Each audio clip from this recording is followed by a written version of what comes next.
नमस्कार, आप देख रहे हैं भारत मित्र लाइव। मैं हूं आपके साथ रवि मिश्रा। देश देशांतर में हम देखेंगे देश दुनिया से जुड़ी हुई खबरें, लेकिन उससे पहले देख लेते हैं हेडलाइंस। कश्मीर में आतंकियों से मुठभेड़ में सेना के 2 जवान शहीद, एक दहशतगर्द मारा गया। पीएम मोदी ने किया 100 किसान ड्रोनों का उद्घाटन, कहा कृषि क्षेत्र में आएगी नई क्रांति। कड़ी सुरक्षा व्यवस्था के बीच यूपी में तीसरे चरण का मतदान कल।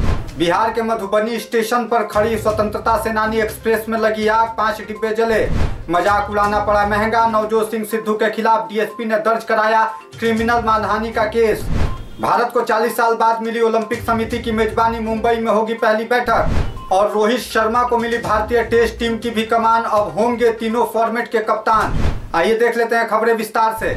शनिवार को जम्मू कश्मीर के शोपियां में आतंकवादियों के साथ हुई मुठभेड़ में सेना के 2 जवान शहीद हो गए, वहीं एक आतंकी भी मारा गया।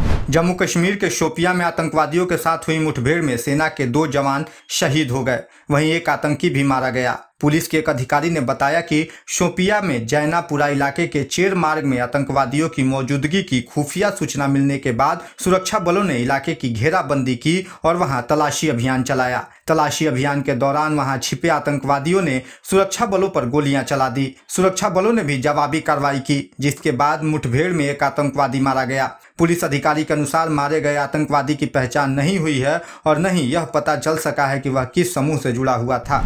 प्रधानमंत्री नरेंद्र मोदी ने वीडियो कॉन्फ्रेंसिंग के माध्यम से शनिवार को देश के किसानों की मदद के लिए 100 ड्रोनों के साथ ही एशिया के सबसे बड़े सीएनजी प्लांट का वर्चुअल उद्घाटन किया।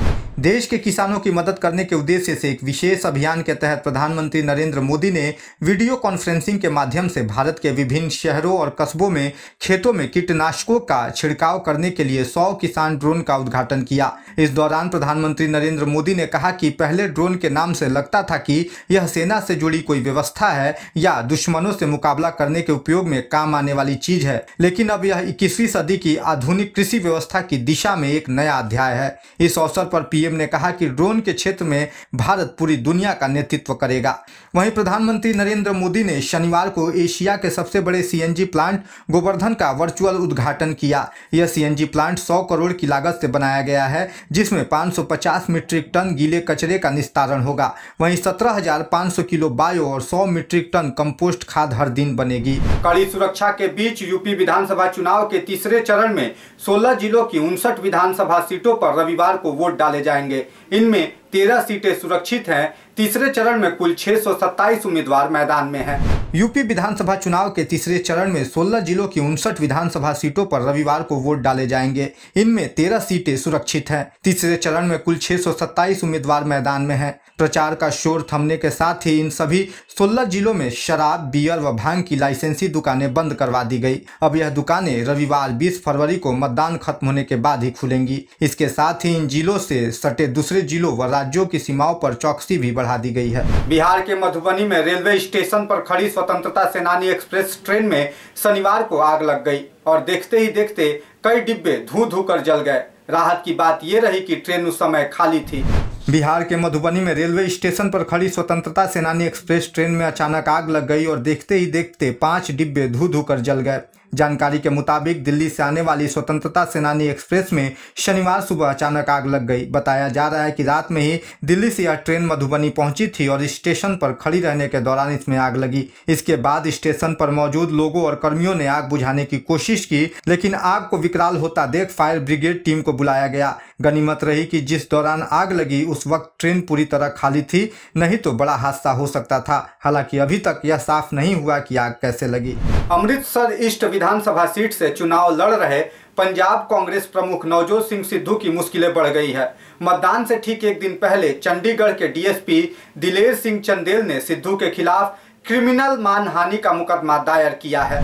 अमृतसर ईस्ट विधानसभा सीट से चुनाव लड़ रहे पंजाब कांग्रेस प्रमुख नवजोत सिंह सिद्धू मतदान से ठीक एक दिन पहले मुसीबत में घिर गए हैं।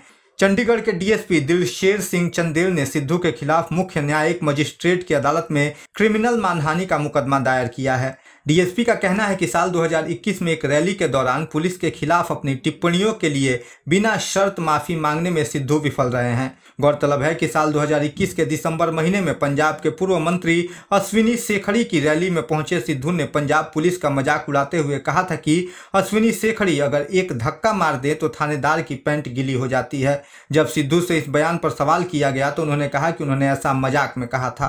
भारत को 40 साल बाद ओलंपिक समिति की मेजबानी करने का अवसर मिला है। शनिवार के दिन बीजिंग में हुई ओलंपिक समिति की 139वीं बैठक के दौरान भारत ने अगली बैठक की मेजबानी का अधिकार हासिल किया।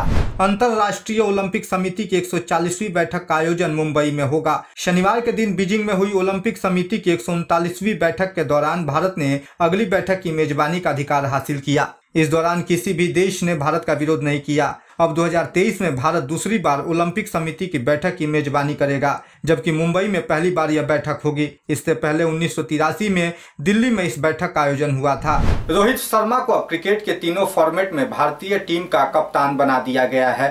T20 और वनडे के बाद अब टेस्ट टीम की कमान भी रोहित शर्मा को सौंप दी गई है। रोहित शर्मा को अब क्रिकेट के तीनों फॉर्मेट में भारतीय टीम का कप्तान बना दिया गया है। T20 और वनडे के बाद अब टेस्ट टीम की कमान भी रोहित शर्मा को सौंप दी गई है और जसप्रीत बुमराह को उप कप्तान बनाया गया है। इससे पहले विराट कोहली टेस्ट टीम के कप्तान थे, लेकिन दक्षिण अफ्रीका दौरे पर मिली हार के बाद उन्होंने भारतीय टीम की कप्तानी छोड़ दी थी। चयनकर्ताओं ने शनिवार को एक प्रेस कॉन्फ्रेंस कर इसकी घोषणा की। इसके साथ ही चयनकर्ताओं ने भारत और श्रीलंका के बीच होने वाली T20 और टेस्ट सीरीज के लिए टीम का ऐलान भी कर दिया है। फिलहाल इस बुलेटिन में इतना ही। हमें दीजिए इजाजत। नमस्कार। अगर आपको हमारा ये वीडियो अच्छा लगा तो इसे लाइक करें, शेयर करें और हाँ, सब्सक्राइब करना ना भूलें।